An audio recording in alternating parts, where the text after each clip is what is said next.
Board. Good morning. So we're going to continue with our Pluto archetype, our magician archetype, our psychological homeostasis.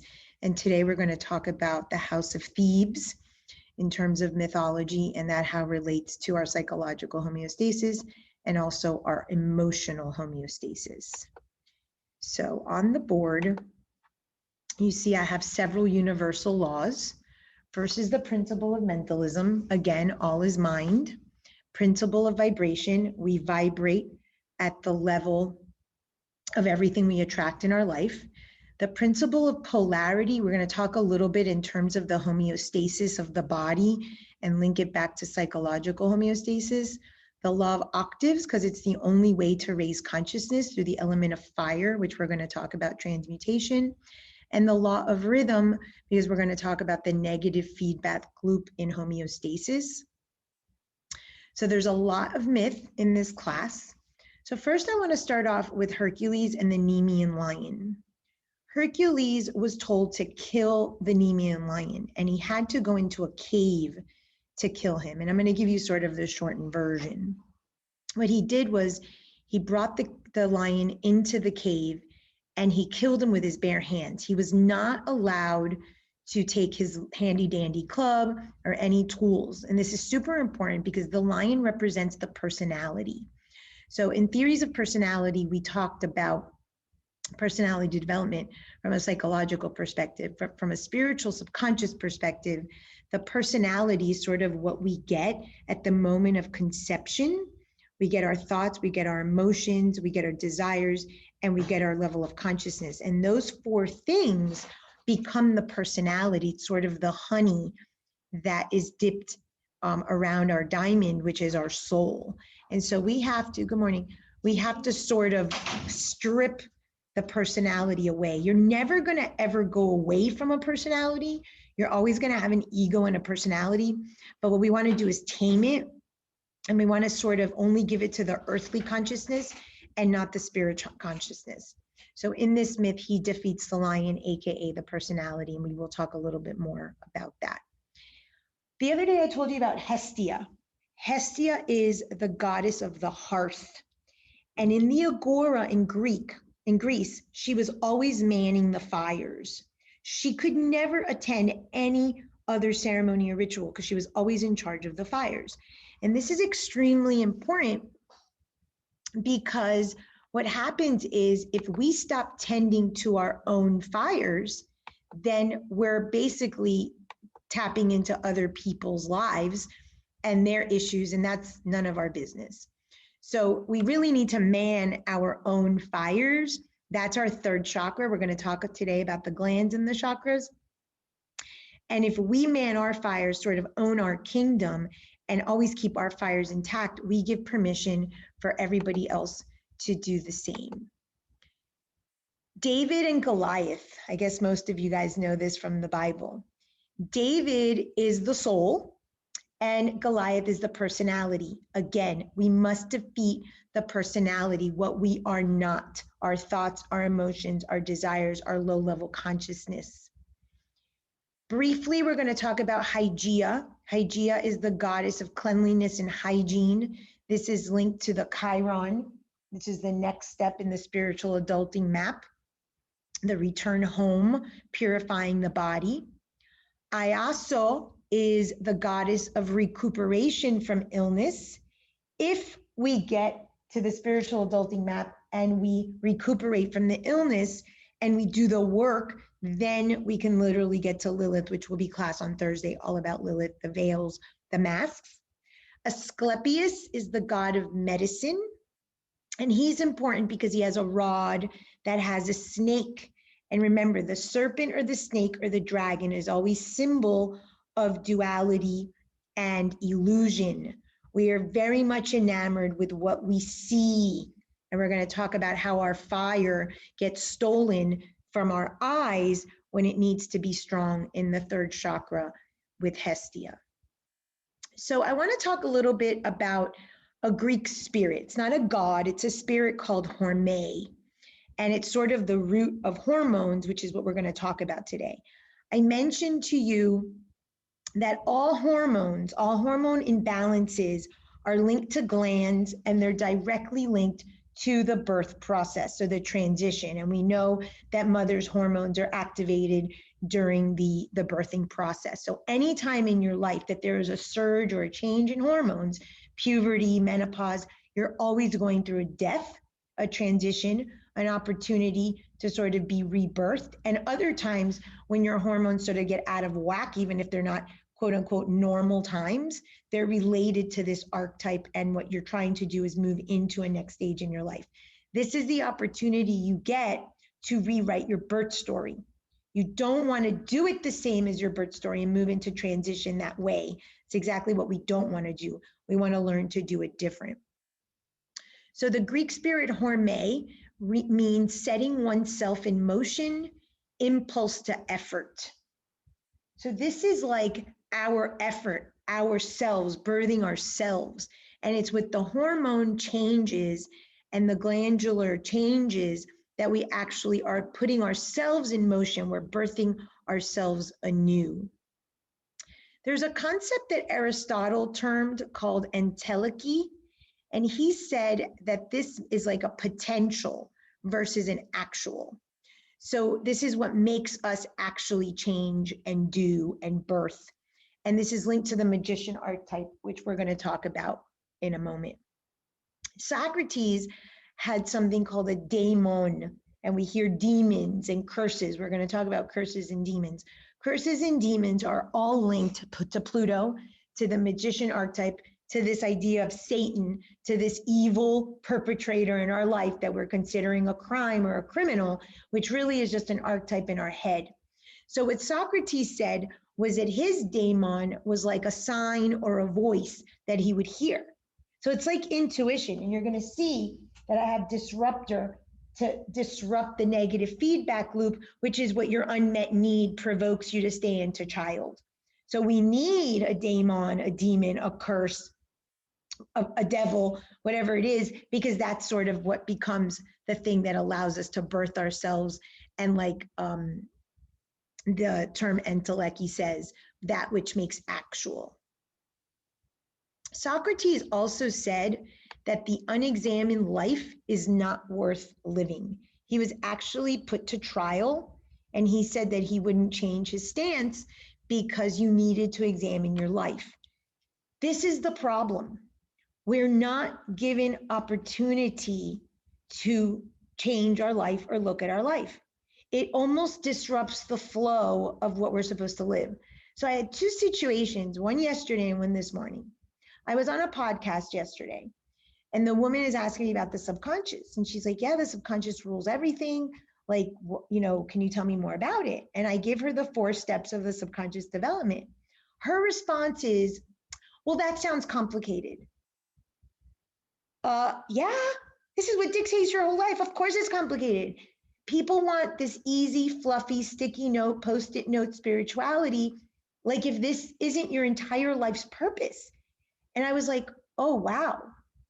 And I had a client this morning who has a friend who has lung cancer. And she's talking to her about organic foods and essential oils. And my client had cancer and says to her friend, well, do the medical stuff and then the woo-woo oils and food. It is so sad that our spiritual life, our mental health is viewed as secondary when it's all in your head, which is creating the illness. If you don't look at the thoughts, the unexamined life, you're going to be sick, and you'll create an illness to have permission to look at your life. And this is what we're dealing with. Mental health is now a little bit more acceptable. COVID has made that. I'm still in the somewhat woo-woo spiritual camp. This is everything. This is absolutely everything. It's your purpose, it's your soul, it's your directed will. And yet we still have it on a back burner like it's secondary to everything else. We are spirit, the body dies. But we have such a backward sort of society in the way we think. And I do think that the age of Aquarius and everything that's coming is going to change this, but we're really going against the grain. So that unexamined life is not worth living. I obviously absolutely buy into that. And illness allows for us to examine our life, and the daemon, the Pluto, the Satan, the crime shows up so that we have permission. So today I'm going to continue my psychological homeostasis. So let me just reiterate. The physical homeostasis in the body is set up to save your life, to help you. Your psychological homeostasis, and today we're going to piggyback that with emotional homeostasis, is set up to destroy you. It is not there to help you, and it is your job to find and create a disruptor in the system. So I'm going to use the exact same physical homeostasis language and explain it in psychological and emotional homeostasis and show you how disruptive that is. Last week, I already showed you the model, and we can go into this and still not save our lives. But today I'm going to go a little deeper. So the only way to stop psychological homeostasis, which is absolute nonsense, is to catch what I call a spiritual STD. Say, think, and do. When you start saying, thinking, and doing the same, and Gandhi speaks to this as well, he says that that's the only way that you're happy. It's the only way that you can defeat the Nemean lion, that you can defeat the personality and let your soul shine through.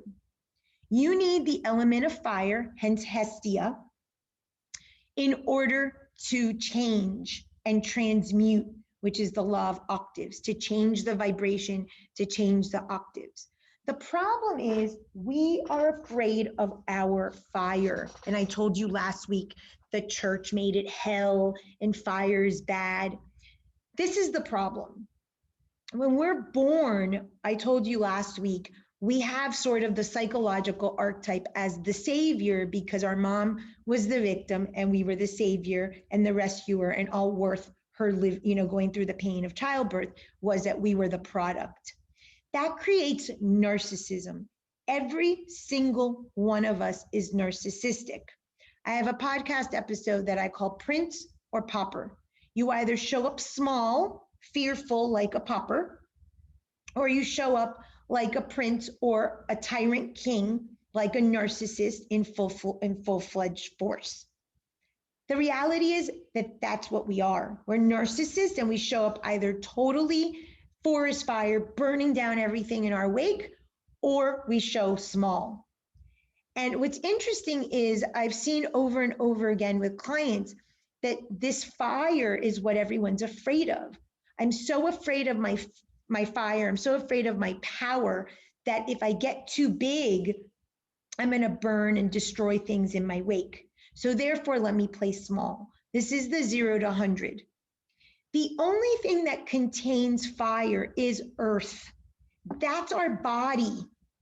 Our fire in our third chakra, when it's strong and really, really strong and bright, it burns away the thoughts, emotions, and desires. It makes our soul, our brilliance come through, and it's in a container of the body so that it is monitored. It's not too much or too little. It's just right, like Goldilocks. So part of what I'm seeing in practice is illness is a permission to own the fire, to do our inner work and examine it and say, I deserve to have self-love and self-worth.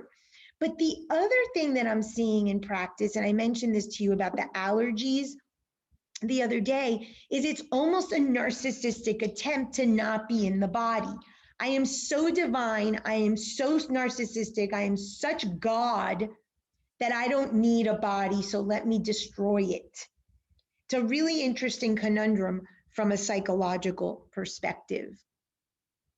In the sky, there is a constellation that's linked to Leo. Leo is the lion, king of the jungle, third chakra. We're the king of our castle, and you dethrone your parents. And the constellation is called Regulus. And it's actually the brightest stars in the sky linked to the Leo constellation. And it means to make regular. One of the things we're going to talk about with the psychological homeostasis is the fact that we have to stop these 0 to 100 and make regular our self-worth, our inner fire, our fire in our container, so that we can go through life living the truthful life that we came to live. It's only through stopping the swings of the pendulum, the 0 to 100, finding the 48 to 52, that we can actually transmute, we can raise our consciousness, and we can learn to do it differently. So there's a famous book, it's from the 1930s. It's called The Wisdom of the Body by Walter Cannon. And he's the first one to kind of lay out homeostasis. It's the first time the word is used, speaking of the balance of the body. So I'm going to use his same language and tie it in to my subconscious theories. So one of the first words he uses is disturbance. So these are sort of the words we're going to explain. Disturbance, oscillation, to damp out, negative feedback, and positive feedback. Those are physiological homeostasis. I'm going to link to the psychological homeostasis. First is disturbance. And what he says is that systems cannot correct themselves if they don't stray. So we need to stray from the norm. We have to discover our values. We have to have the valor years and the neutralizer years. And one of the ways that systems stray psychologically is through judgments. And I always say judgments are confessions, and they're great. When a client tells me a judgment they have, it's linked to a value system, and then they can stray from the parent's value system. So values are important for disturbance. Criticisms are important. These are the things that help the system to stray so that it can correct itself from a psychological standpoint. And so what you do is you keep trying and creating this disturbance in the system, but you're not allowed until you're older. And I told you that in the spiritual adulting map, at about age 42 is when you finally say, I'm done living my parents' life, even though you subconsciously don't know that's what you're doing. We want to try to get people to do this less destructive and earlier on in life. Now, straying does not mean abandoning earthly responsibilities. It's very, very important that we understand this. There's two levels of consciousness. There's earthly Francis and there's spiritual Francis. All of you have both the body and the spirit, like Jesus, your spirit and your man. Just because you want to be free and you want to free yourself, and at 42 or whatever age you find spirit, now your intuition, and now you want to do it differently, you don't blow up your life and deny your earthly responsibilities. That is not okay. That is not spiritual health, mental health, or anything. That creates a disturbance psychologically that's not healthy and surely not supported in the world or in the spirit realm. The disturbance is also linked to the valor years. Those years that you're trying to stop the swings are linked to the disturbance in the system. The next term is oscillation. Dr. Cannon talks about oscillation, and he refers it's similar to my theory of the 0 to 100. And he says that every time you have an oscillation, you go 0 to 100 a little less, a little less. So every valor year, every neutralizer year is to try to get you to do the swings less and less and less till eventually you get to that 48 to 52. We're going to talk a minute about variables and things like that, but there's always a variable to be controlled. And this is because the system has something called a lag time. At 14, when you try to pull away from your parents, you can't do it. You can't even really do it at 21. You start at 28 when you sort of castrate yourself. That's when you start slowly edging out from your parents' value system. In physiological homeostasis, it's called the lag time. So you do need some age underneath your belt so that you can do these processes. You're not going to do these spiritual sort of adjustments very, very young.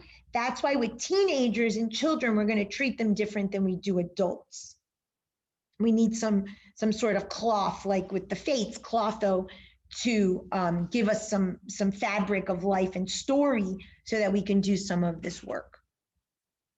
He says that we have something called a damp out. This is what I'm relating to when we eventually return home at 48 to 52 and we find that midpoint that is our equanimity.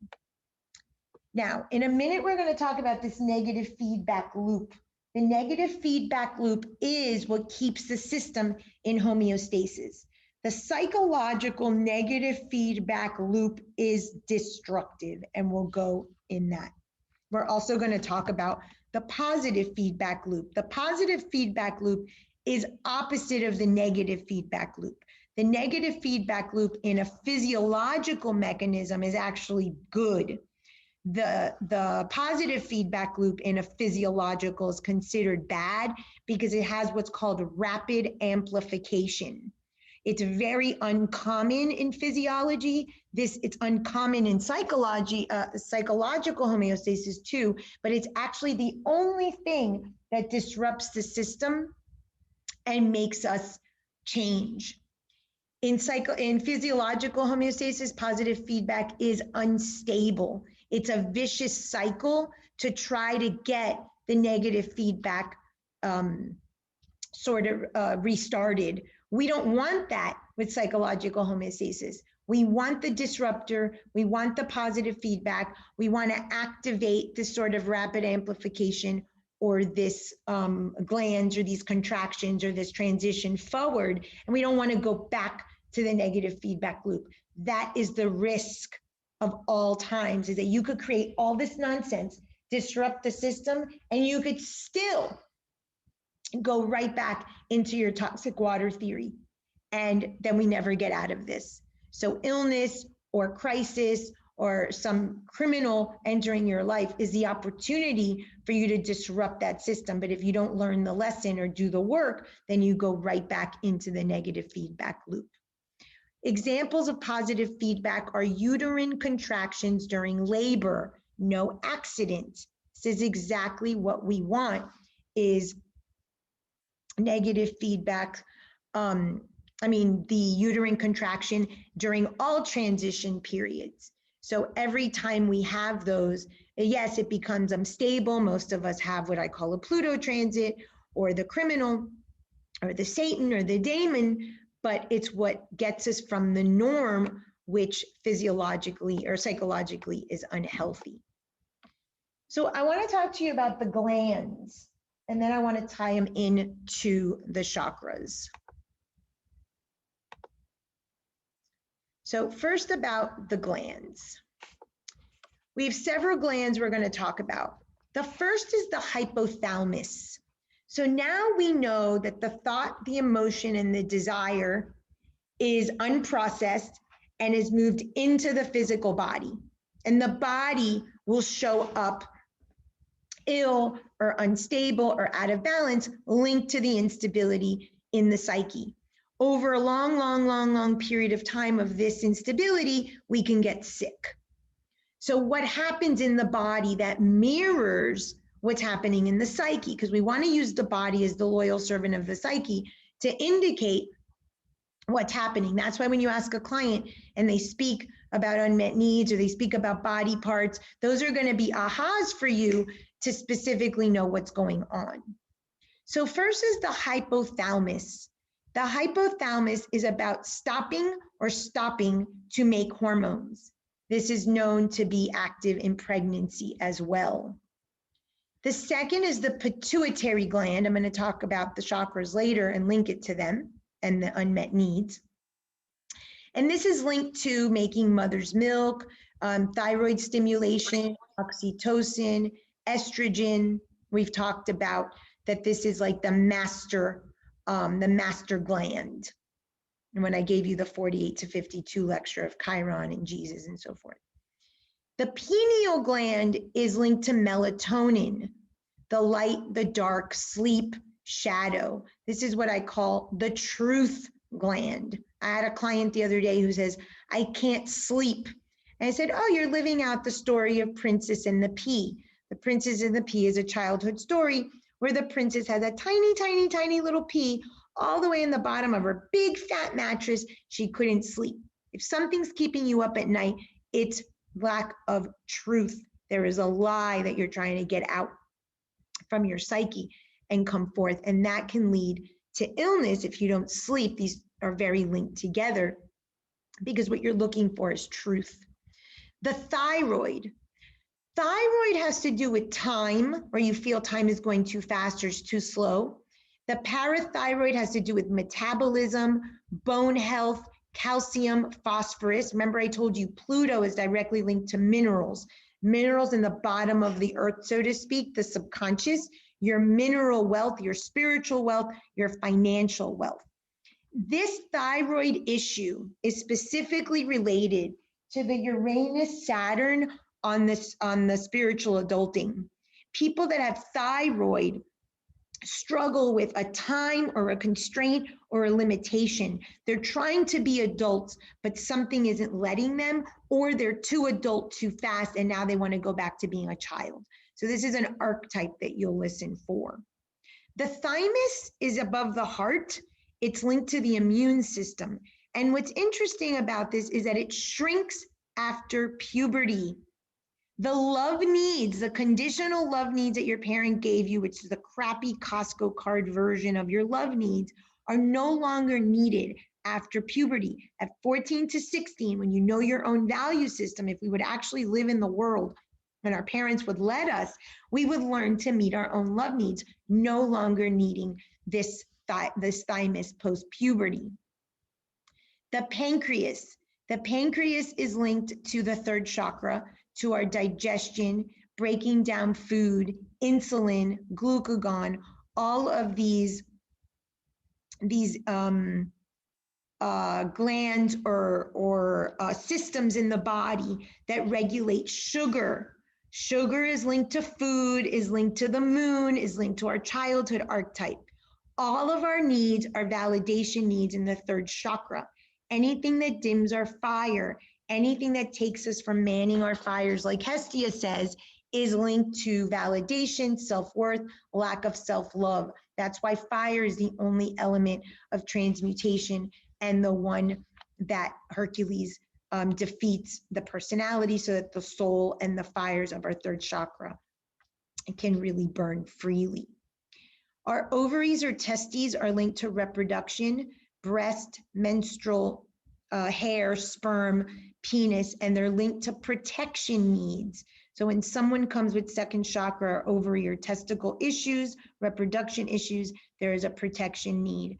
I told you at the beginning of this class, we castrate our children. We have a very high price to pay. I won't be a mother because I already nurtured my mom.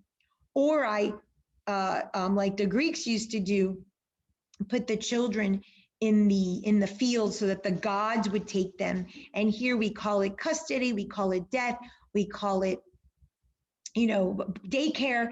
Anything to not sort of take care of the kids is linked to, I still have to meet my mother's needs, therefore I cannot be adult to meet my children's needs. It's very dysfunctional. I see this in practice a lot. And lastly are the adrenals. The adrenals, I told you, are above the kidneys. They release the cortisol. They are the ones that keep us in fight or flight. This is linked to safety and security needs. Nobody had a safe childhood. Does not matter if there was violence or not. You never knew where you stood with your parents. You never knew what was going to set them off. And so you were always on edge. And your adrenals are constantly responding to that. That was the lecture on Metis and Zeus that I gave you a few months ago. So Derek Denton invented this term called primordial emotion. And he said that instincts are genetically programmed patterns of behavior that link to homeostasis. Thirst, hunger, air, pain, food, specific minerals, obviously in our food, that we will basically do anything, an instinctual behavior to get these needs met. Well, I'm saying that emotional homeostasis is the exact same sensation. The exact same sensation that you have when you're thirsty, when you're hungry, when you need air, is the exact thing. So you can understand the dysfunction of the psyche. I'm calling this emotional homeostasis. So it's linked to psychological homeostasis. You are triggered for food and thirst. You are triggered to get your unmet needs met at all cost. I had a client today and I'm like, the language of your family is manipulation. All of you manipulate to get all your needs met at all costs, no clarity. That's most people. I'm relating this to a famous myth called the House of Thebes. I'll go into that in a moment. So we have to understand and every interaction we have, just like if we saw someone with a piece of bread and we were starving, we would rip it out their hands and not apologize because we're like survival of the fittest. Our emotional homeostasis is no less. It's constant. It's constant. At least food you can hold out every 4 to 6 hours. But your emotions need to be satisfied, constant, unmet need. Show me I'm loved. Show me I'm worthy. Show me I'm safe. It's disgusting.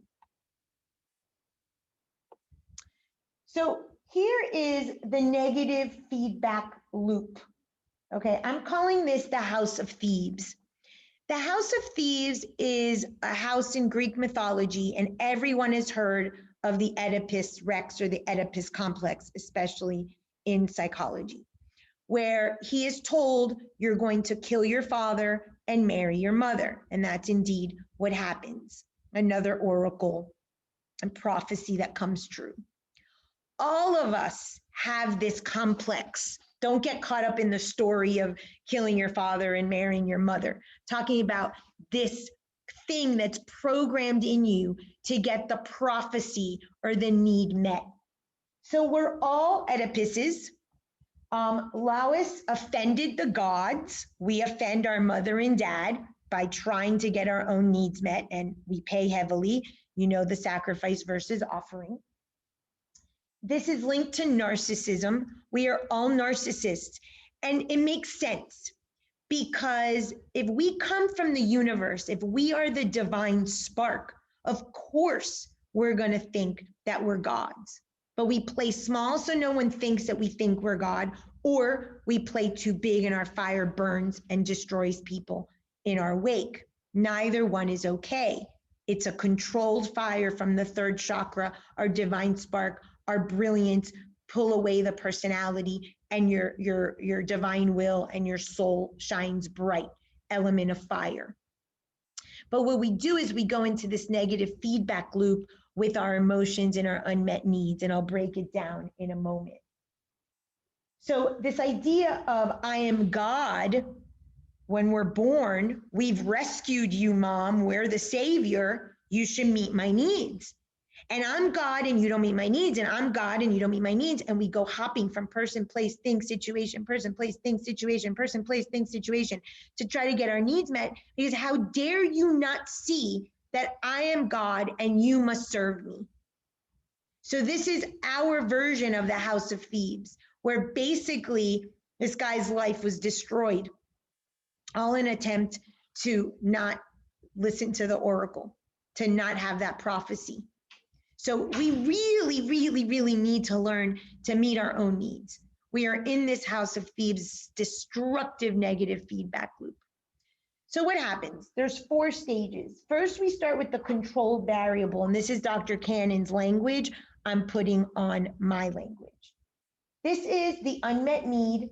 We all have a preferred emotion. Like Dr. Denton said, this primordial emotion, he's referring to thirst and food. I'm referring to hopelessness, depression, anxiety, panic. You have a preferred emotion that's your go-to. Mine used to be hopelessness. That emotion confirms and reaffirms you are not worthy, that your needs do not deserve to be met. The next thing is the detector. The detectors are in your system, person, place, thing, or situation. Every person, place, thing, or situation is your mother or your father, and you identify, here they call them the receptor cells, as these cells that sort of start noticing in your psyche, needs met, this person, this place, this thing can meet my needs, and no one can do that. The next thing is called the scent point or the comparator. This is the 3rd step in the model. Why did I create this? What proof do I have to prove that my needs don't deserve to be met? And so we're constantly trying to prove ourselves right that we're not worthless, that we're not deserving of love, getting our needs met, to be safe. And then the fourth is the effector, linked to the glands, the body part in which you feel the emotion.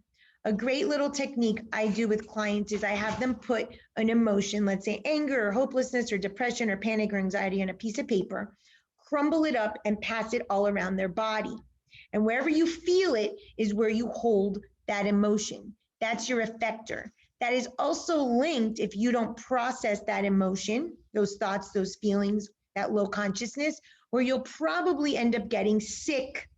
So the effector is the body part where you actually feel the unmet need not getting met, the detector identifying that that person isn't going to meet it, or that thing or situation, confirming that you aren't worthless, that you're worthless, and then holding it in your body part. And I have a theory that's emotion versus feeling. Emotion, it goes into the body and you hold it. That makes illness, whereas feelings are fully processed. So when I sort of shatter snow globes for clients and they have a 6-hour depression or a 12-hour grief cycle, that's excellent. That means that the body is processing fully the emotion into feeling, and that will keep them from getting sick. That is why Chiron is the illness or the body or the health container piece of the what's now going to be called the disruptor. So the disruptor is anything that disrupts homeostasis. And when you disrupt homeostasis, you cause illness. We do this. This is the criminal. This is Satan. This is the daemon. This is what Joseph Campbell talks about, the magician or the supernatural power or the helper that comes in the hero's journey. And we'll talk about that in a minute. This is what we need to get us out of emotional and psychological homeostasis, which is so disrupted. So we want a disruptor. In order to break this vicious cycle, we need to get out. A disruptor has to show up. We call it a crime, a criminal, a burglary, a thief, betrayal, whatever it is. That's the magician archetype, which on the board, on my archetype chart, is the highest version of Pluto. So in the corner, I have the hero's journey, and I'm not going to go through all the steps. But the hero's journey was Joseph Campbell, who discovered the monomyth, and every story is written in this order. And what Joseph Campbell wrote in A Hero with 1,000 Faces was he studied all of the myths of different traditions, and he realized that they all followed a certain cycle.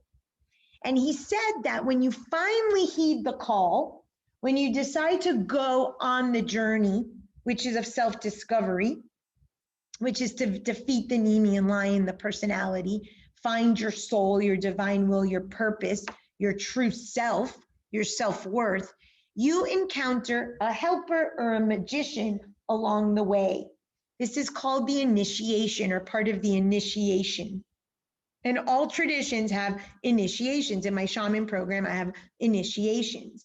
This is noted because this is indicating that you're leaving home and you're going to leave the low-level consciousness of the manger, and you're going to move into the higher consciousness of the individual, which is the hero's journey. You're no longer going to live your family or your mother and father's low-level consciousness, but rather you're going to go get your own level of consciousness, which is the whole purpose of the lifetime. So what's interesting is every king, Merlin is probably the most famous one for King Arthur, every king has had a magician or a wizard or a helper. And the reason is, and I love the Marcus Aurelius the Marcus Aurelius, where he had a guy whisper in his ear, "You are not God." Kings, and when we set ourselves on this initiation or this hero's journey, we get very confused and we think that we are God. Hence the 0 to 100, and now we're going to blow up and burn everything in our wake. So we need a magician. We need something that's going to control the fire in our third chakra so that we don't get disturbed, and we don't want to play small and be a little bit of fire, but we want enough fire in our third chakra, in our life, that burns all the crap, the thoughts, emotions, and desires, purifies that so that we can live our brilliant soul and move forward in the world as the hero. That is the magician. The magician is Pluto. It's the disruptor, it's the Satan, it's the burglary, it's the rape, whatever that is for you, that actually is your magician. It's what gives you permission to go on this hero's journey. But it's also the thing that should keep you in check, to remind you that you're not invincible and you are not God. In the Groundhog Day movie, there's a scene with Bill Murray when he's like, I am a God, not the God. You are a God. You're just not the God, okay? So your magician, your daemon, as Socrates said, keeps you in check. And that's your third chakra. And remember, the third chakra is linked to the pancreas, linked to the food, to the sugar, to the mother and father, the nurturance, all those needs, validation needs. The other part of the hero's journey I briefly want to talk about is the belly of the whale. We know the story of the Bible of Jonah, who refused to do God's will, and he was swallowed by the belly of the whale, or the big fish. And Joseph Campbell talks about the belly of the whale. It's kind of like we're swallowed, or we're put into this like depths of our subconscious or whatnot. And that is linked to the magician or Satan or Pluto and all the myths that the Hydra, all the myths I shared with you this month. At belly of the whale takes you to sort of your deepest, darkest spot, so that you're confronted with the reality of who you are. This keeps you like sort of grounded. This keeps you in the body. This keeps you reminding, yeah, you're a little bit of a narcissist, check it. So in the spiritual adulting, we go Neptune, which is the snow globe, the delusion. Then goes Pluto, which is sort of this disruptor or magician that's going to lead you to Chiron.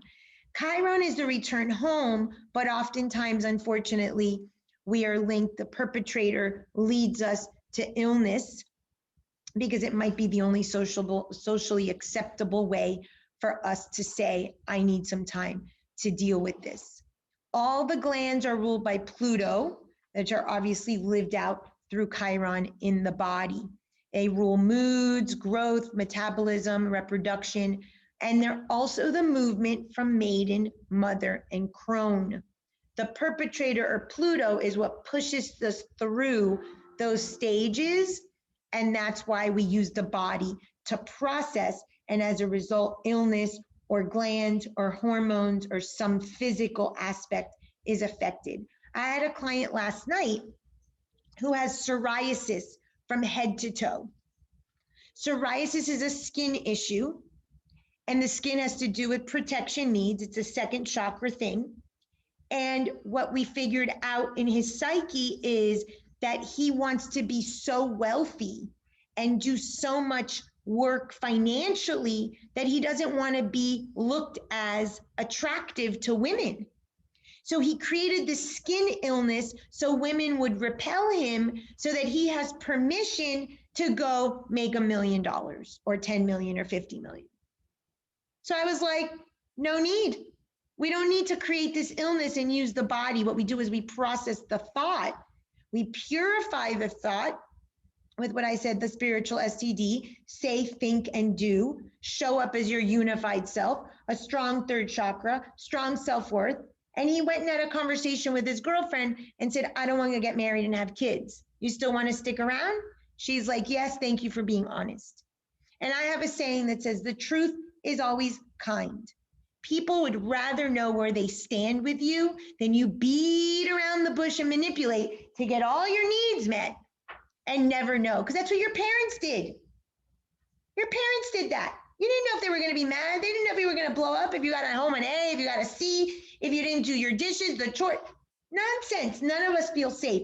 That's why we're in this fight or flight, and we're in the psychological and emotional homeostasis, which is disruptive. The problem is that you can create the disruptor, the criminal, the rape, get out of the system. go into the hero's journey, heed the call, and then come right back in. I told you this the other day as well. We don't want to do that. We want to continue. The magician, the crime, the rape is only one part of it.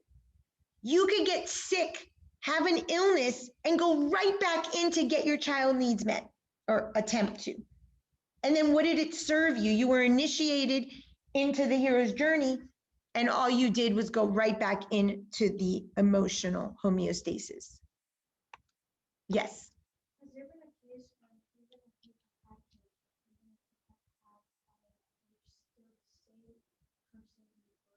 Absolutely, that's my point. It was for naught. You created all of that nonsense.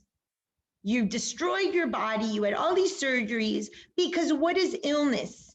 Illness is partly narcissism. I am beyond my body. I don't need this body. I can destroy this body. I'm so fiery. I'm so God, which you are, a God, not the God, that I don't need my body. That's one thing. But the other thing is, if you use illness in a psychological attempt to get your needs met, you will get sick and sick and sick and sick trying to get the needs met. Quote unquote, your needs are met halfway because they're never met by another person. And you jump right back in and you didn't learn anything. That happens all the time.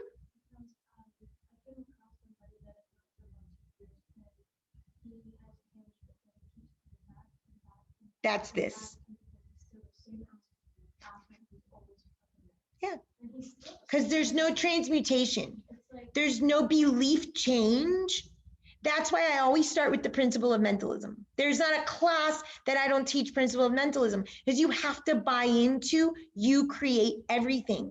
You create everything to this. So that's why I call it the House of Thebes. The House of Thebes was disastrous. So when I was little, my mom used to sing this song in Spanish that was Aquí no pasa nada, la señora baronesa. And it was this baroness who was out and about, and she would call every day, and the butler would answer the phone, and he would be like, oh, everything's great. You know, the cat died, and your daughter went off with her boyfriend, and the roof is flooding, but aquí no pasa nada. That's how we live. Nothing's wrong. It's all great. And the problem is, Maria, if you've got money, if you look good, if you've got all the resources and everything goes through the eyes and looks good, you continue this nonsense and you never have to confront it. So you create a criminal that strips you. I'm bankrupt, something died, I got fat, whatever, for you to have permission to get out of your own House of Thebes that you created. But yes, unfortunately, right there, the disruptor, you go right back into the crisis and you never get your needs met because you're still waiting for something external to meet your needs. And I had cancer 3 times. I was waiting for my mother to meet my needs. I am very clear. And the day that I said, this is your job, I don't have cancer anymore. Is that a miracle? No. That's me stopping the House of Thebes nonsense.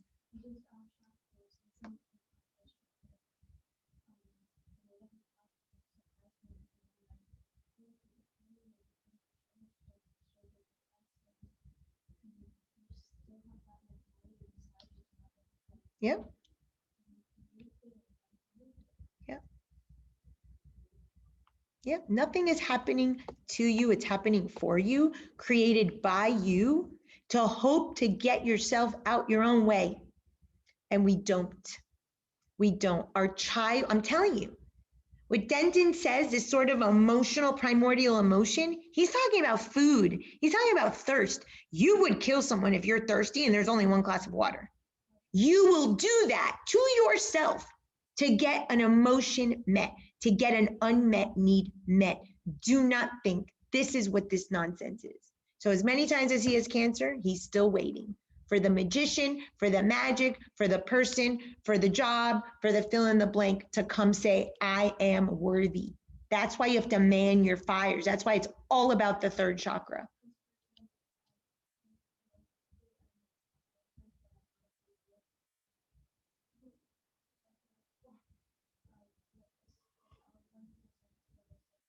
That's okay. Yeah, a lot of my clients, I did for 3 years.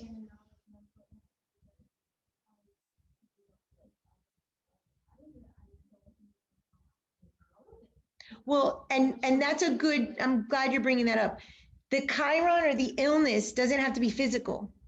It's also mental health or physical health or spiritual health. It's all the same.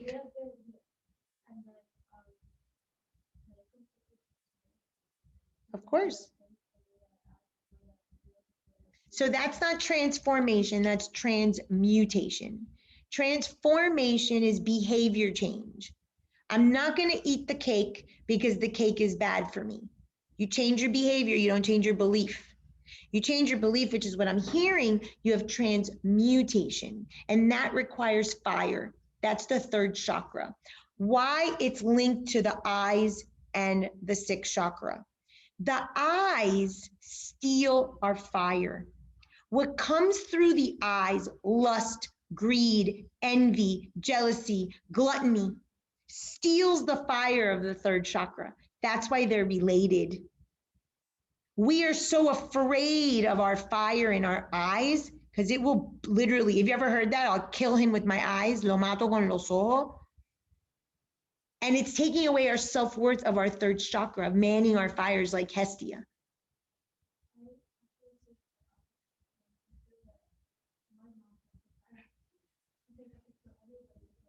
Okay, well, and that's actually on the spiritual path, what's called the truth of silence, where you have right action and right speech. So that's for another class, but that's what you're referring to there. It's all related though. So this archetype of the magician, we're all waiting for this magician. Socrates names it very well, a daemon, a demon. It's not a demon. You're calling it a demon in society or in your life or the landlord or your boss. No, it's you wanting permission for you to get out of the House of Thebes, this disruption. You're the Dorothy with the red slippers. You know how to get yourself home. So what is the call in the hero's journey? It's funny because Joseph Campbell calls the mentor or the magician archetype benign. And I would say most people don't respond to a benign. They need a big slap in the face. So I disagree with him. The call of the hero is to stop playing small. And you need magic, you need Pluto, you need a disruptor, an illness, some big thing as permission. Can I tell you that there is not one session I don't do with clients that are asking for permission? Asking for permission.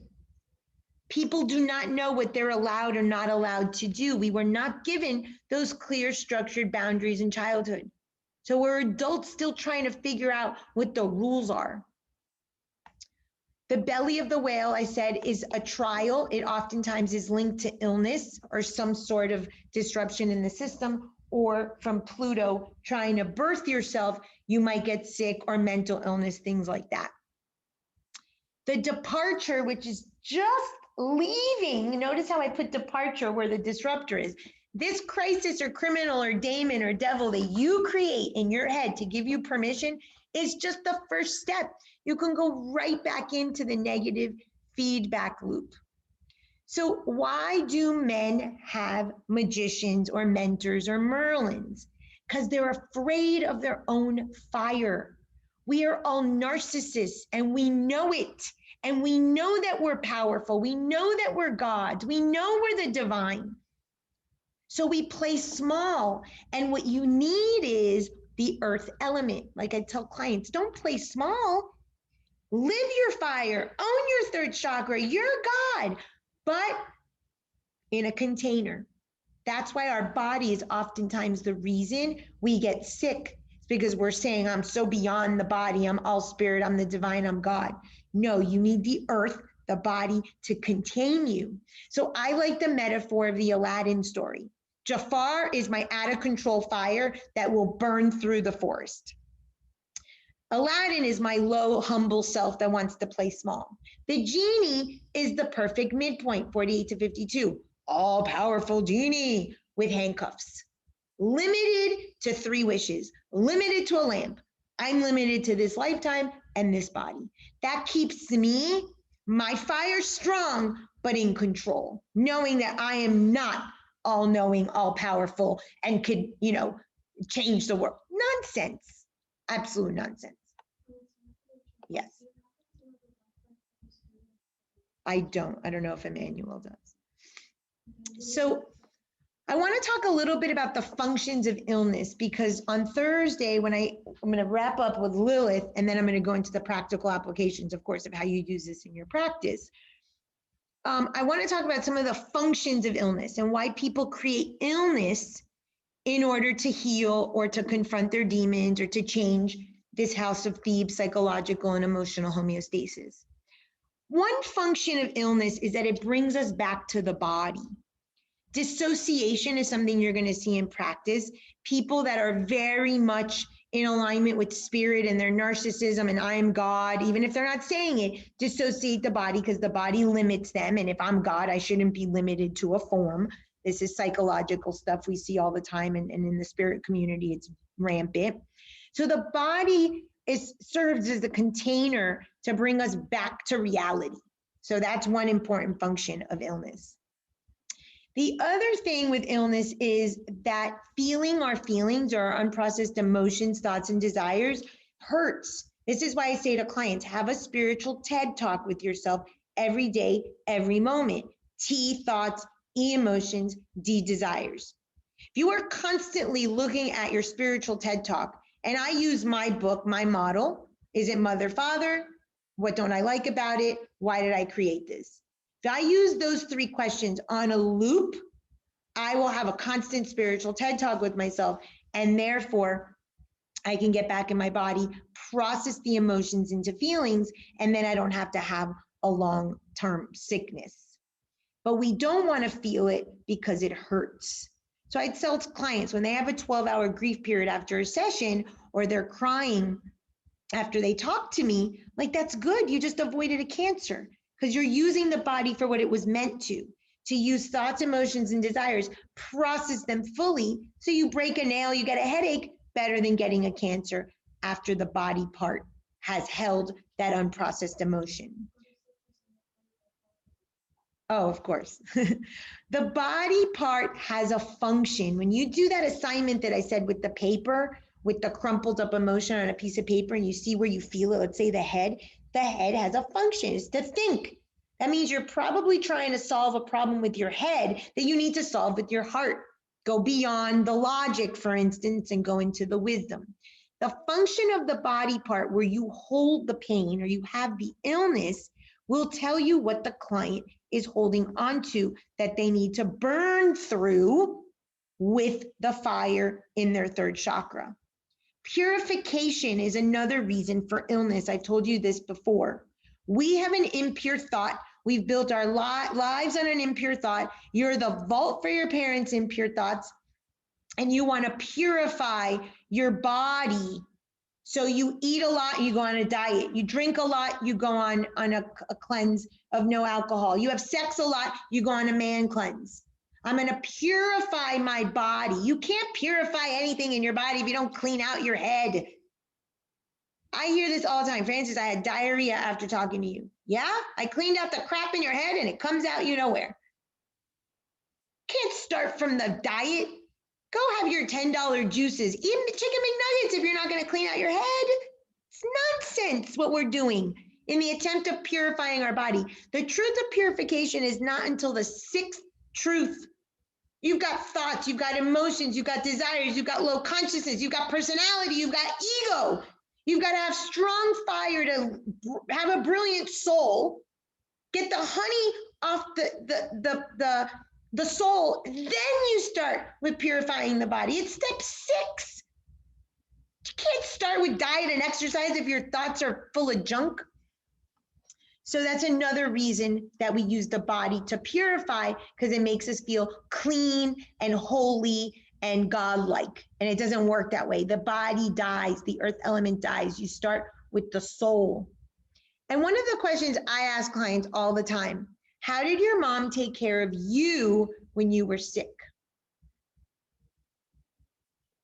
She didn't. I hear that one a lot.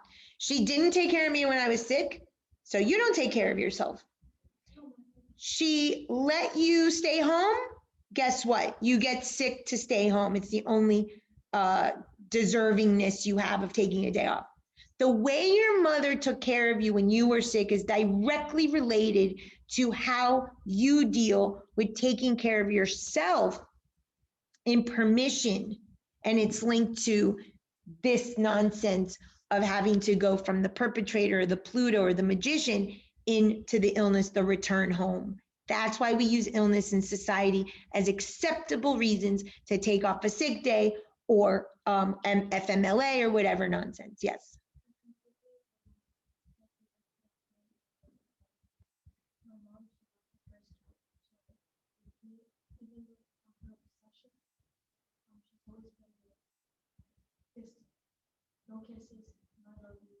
Because if she gets close to you and you die like her first baby, then what?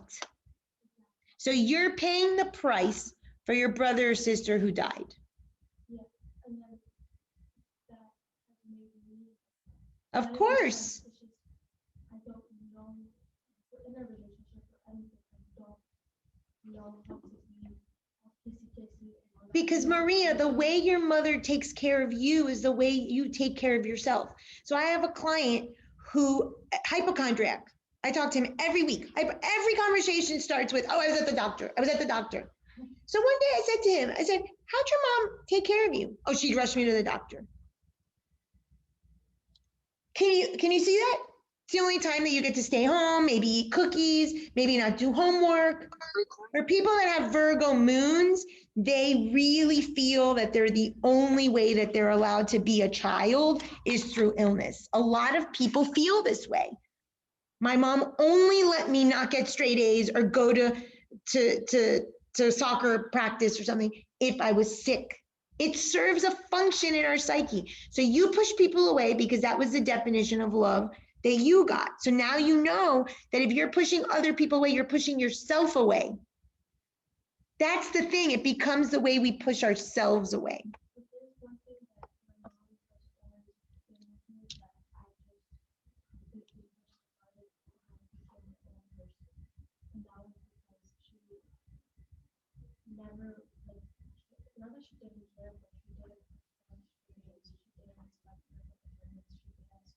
But what did she expect?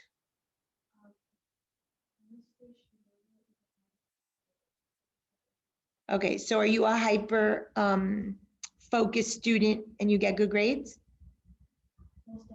Okay, so you're new, but that's what I call the 0 to 100. The law states all truths are but half truths. The opposites are the same. Her never going to a function, I go to my school function all the time. You don't miss class. You're doing the same thing as her.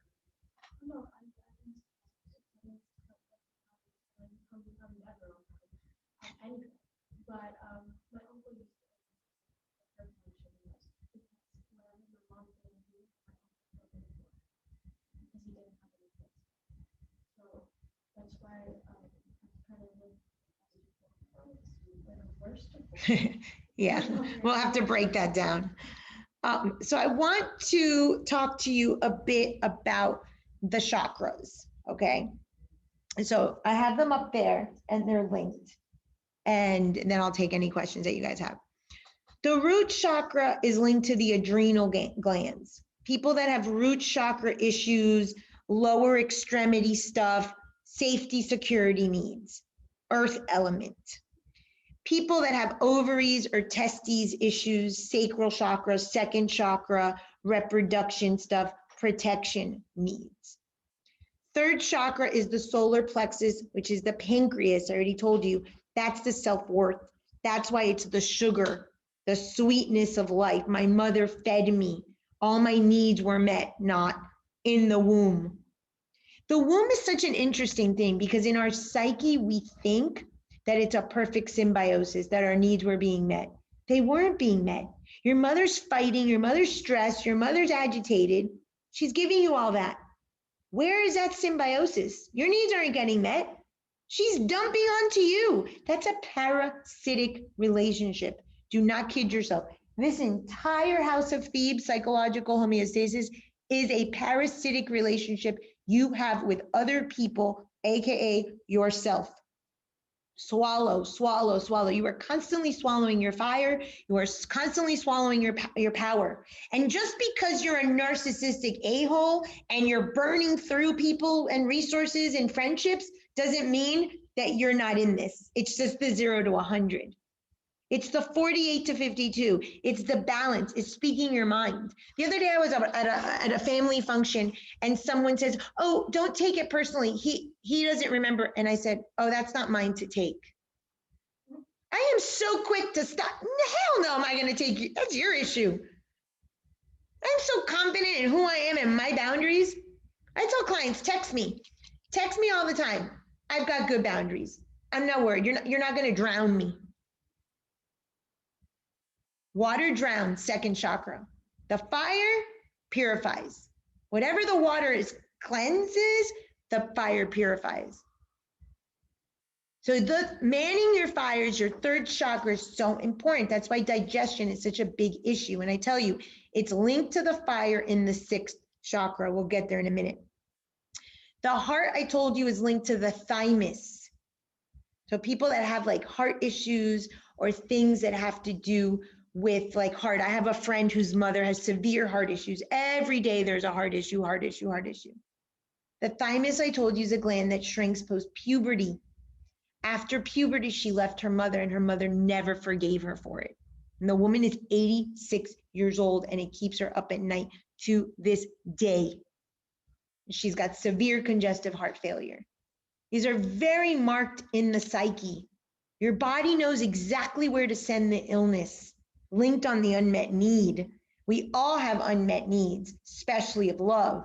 So these are the elements in the chakras, and love is heart and that thymus gland. There's there's a common practice in yoga where you hit your thymus and it helps to stimulate. And if you've ever done EFT, emotional freedom technique, that's one of the points, because we have a lot of blockage there because of our lack of love needs. The fifth chakra is the thyroid. I told you the thyroid is linked to time, calcium, phosphorus, metabolism, things like that. Thyroid and parathyroid. This has to do with growth, the bones, calcium. Am I allowed to grow? Am I allowed to speak up to my parents? What was that saying? Children should be seen, not heard. You don't think all those people had thyroid issues? And it's a fight against time. The throat chakra is a really interesting one. I was a person, not that I'm 100%, it's still a wound, I'm working on it. But I used to talk really, really fast and now I've slowed down. I've calmed my pace, I breathe. So I'm on this podcast circuit and you hear me in the interviews. I'm calm, I'm paced, because I now know I have kairos, which is divine time.